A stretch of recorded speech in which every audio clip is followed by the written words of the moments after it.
안녕하세요. 저는 중학생 때 어머니를 잃었습니다. 그 젊으신 나이에 간암 판정을 받으시고는 항암 치료 끝에 세상을 떠나셨지요. 그렇게 어머니가 돌아가시고 나자 저희 두 부자는 쓸쓸하게 살았습니다. 간혹 고모가 집에 들러서 밥도 차려주고는 했지만 남자 둘이서 지내는 게 참 어색하더군요. 특히 엄마가 돌아가시자 그렇게 저를 이뻐해 주시던 외할머니도 외삼촌도 이모까지 엄마가 돌아가시던 날 장례식장에서 저희 아버지의 멱살을 잡고 때리며 내가 죽인 거라고 소리 지르던 그 이후로는 얼굴을 한 번 본 적이 없습니다. 그들의 말과 달리 아빠와 엄마는 정말 사이가 좋던 분이셨습니다. 단지 외가에서는 아버지를 별로 좋아하지는 않았다고 들었어요. 좋은 대학 나와서 회사 다니던 엄마와 달리 고졸 출신의 사업을 하던 아버지. 그런 아버지가 사업을 하다가 부도가 난 이후로는 더더욱 아버지를 싫어했지요. 그때마다 엄마는 아버지를 항상 응원하며 꼭 일어설 수 있다고 응원하셨고 아버지는 그 힘으로 다시 사업을 일으킬 수 있었습니다. 하지만 그런 아버지를 외가에서는 항상 탐탁지 않게 생각했고 저희 살림살이가 나아지며 반지하 같은 곳에서 살다가 아파트로 이사하고 난 뒤에도 외할머니는 아버지에게 용돈을 받아가면서도 항상 저희 아버지를 무시했었죠. 그러던 중 어머니가 간암 판정을 받아 입원한 병실에서 아버지의 멱살을 잡더니 급기야 장례식장에서 멱살까지 잡던 외가를 저도 좋아하지는 않습니다. 그런 아버지와 별개로 외가에서는 내 새끼라고 하면서 저를 귀여워하셨지만 그렇게 막대하는 외가가 뭐가 그리 좋았겠나요? 그 이후로 인연이 끊어지다시피 한 사이였죠. 그렇게 아버지랑 저는 서로의 상처를 보듬으며 살아갔어요. 다행히 아버지의 사업은 그 이후로도 운 좋게 더욱 번창하기 시작하여 더 큰 제조 설비도 갖추면서 살림살이는 더 많이 나아졌네요. 아버지는 항상 웃으시며 이 공장은 나중에 내가 다 가져가라며 말씀하시곤 했었습니다. 엄마의 빈자리를 메꾸시려고 부단히 노력을 하셨던 아버지. 저도 그런 아버지를 위해서 지금 제가 할 수 있는 건 열심히 공부하는 것밖에 없었습니다. 나름 그래서 열심히 노력한 덕분인지 저는 전교 상위권의 성적을 유지하며 대학도 괜찮은 대학에 입학했을 무렵 22살이 된 어느 날 아버지가 저를 불러서 우물쭈물 말을 잘 못하시더군요. 저는 아버지에게 무슨 일인데 그러냐고 말을 해보라고 하자 아버지는 얼굴을 붉히시며 사실 2년 전부터 만나시던 분이 있다는 겁니다. 이제 너도 성인이 되었으니까 아빠도 새 장가를 들까 생각하는데 너는 어떻게 생각하냐는 말에 저는 그때 엄청난 충격이었습니다.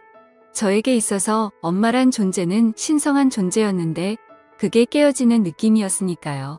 그래도 한편으로는 아버지같이 좋은 남자를 누가 놔둘까 싶었습니다. 돈도 있고 아직 나이도 40대이시니까 고모도 가끔 와서는 재혼 안 하냐며 주변에서 너 좀 소개시켜달라고 난리라고 했던 말을 우연히 얼핏 들었기도 하거든요.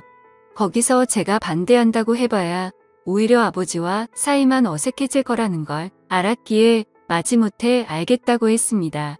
그 뒤로 시간이 얼마 안 가 새엄마라는 분을 만나게 되었는데 저는 아버지가 능력이 좋으시니 저랑 비슷한 연령되거나 한 10살 많은 젊은 여자분을 만나실 줄 알았는데 예상외로 아버지는 5살 정도 나이 차이 나는 분을 만나시더군요. 문제는 그게 끝이 아니라 새엄마가 재혼하시면서 데려온 딸이 있었습니다. 저와 나이 차이가 겨우 1살 나던 의붓여 동생이었죠. 여자가 없던 우리 집에 새엄마와 그것도 21살짜리 여동생이 들어오니 너무 어색하더군요. 여동생도 마찬가지였는지 저를 보면 후다닥 피해 다니려 하고 같이 밥 먹을 때도 말 한마디 안 하고 도서실만 가고요. 그러다 아버지가 저를 불러서 요즘 여동생이 재수를 준비하는데 새엄마가 걱정과 고민이 많다고 그래서 말인데 좋은 학교 다니는 우리 아들이 여동생을 좀 과외 공부해주는 게 어떻겠냐고 말씀하시면서 또한 그로 인해 서로 친해지고 서먹서먹한 것도 좀 없어지지 않겠냐며 물론 과외비도 주겠다는 말에 저는 고민 끝에 알겠다고 했습니다. 어차피 가족으로 받아들인 것 친해져야 하겠다는 생각은 안 그래도 하긴 했으니까요. 그렇게 시작된 과외로 인해서 여동생과는 점점 가까워졌습니다. 서먹서먹하게 처음 시작했던 수업도 점차 서로 웃으면서 수업하고 장난도 치고 말도 놓고 그렇게 되었는데, 문제는 제가 여동생을 여동생이 아니라 점차 여자로 보이기 시작하더군요.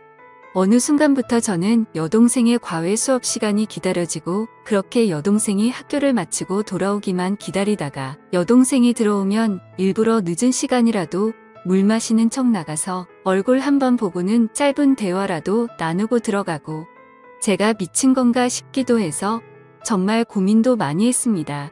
그래서 제가 선택한 건 다른 여자와 사귀는 것이었습니다. 문제는 그렇게 여자친구를 사귀게 되자 여동생이 엄청난 화를 내며 과외를 더는 안 받겠다고 하더군요.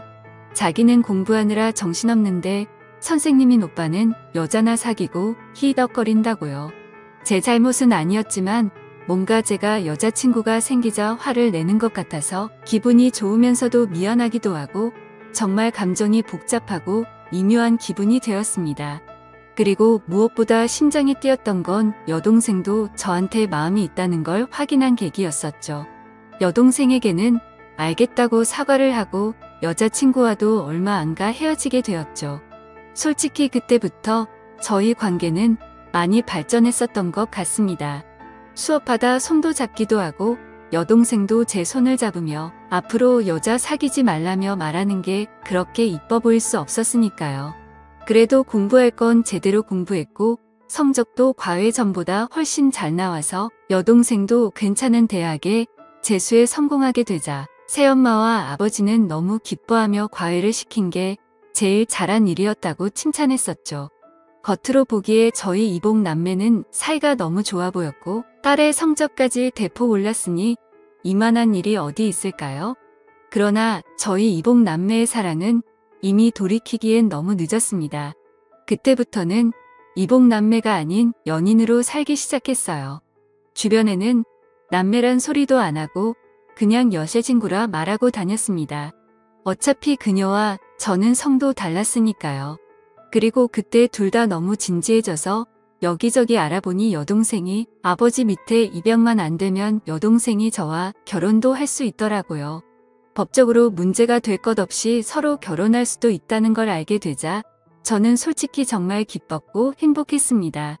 그래도 부모님께 말씀드리기에는 좀 더 신중해야겠다 싶어서 일단 조금 더 비밀로 하고 다녔습니다.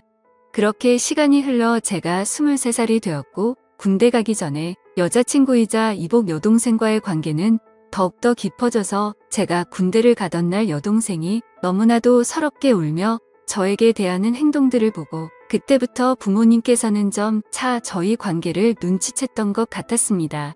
한 번은 군대로 면회를 오신 아버지께서 저에게 여동생과의 관계를 묻더군요. 저는 갑작스러웠지만 어차피 말씀드려야 할 부분이었기에 고민 끝에 말씀드리길 아버지, 저는 여동생 정말 사랑한다고. 어차피 아버지 딸도 아니고 저랑 피가 섞인 것도 아니고 예전에 그래서 법적으로도 알아보니 우리는 결혼해도 문제없다고 말씀드렸더니 아버지는 야 이놈아 천벌받을 소리하지 말라고, 세상에 여자도 그리 많은데 꼭 그래야 하겠냐며 말씀을 하셨고 저는 생각이 변함이 없다고 나중에 여동생이랑 결혼하겠다며 단호하게 말씀드렸죠. 아버지는 어린 날의 콧바람이라고 너희 마음이 영원할 것 같냐며 절대 안 된다고 단호하게 못 박으며 화를 내고 가셨고 나중에 여동생 통해서도 들었는데 집에서도 아주 한바탕 난리 났었다네요. 그럴수록 저희 둘의 마음은 더욱 커져만 갔습니다. 제가 군대를 전역하고 나서도 저희 둘은 헤어지기보다는 저는 집을 나와 대학 근처에서 아르바이트를 하며 자취를 했고 여동생은 집에 있으면서 한 번씩 제 집에 들러서 사랑을 키워나갔습니다.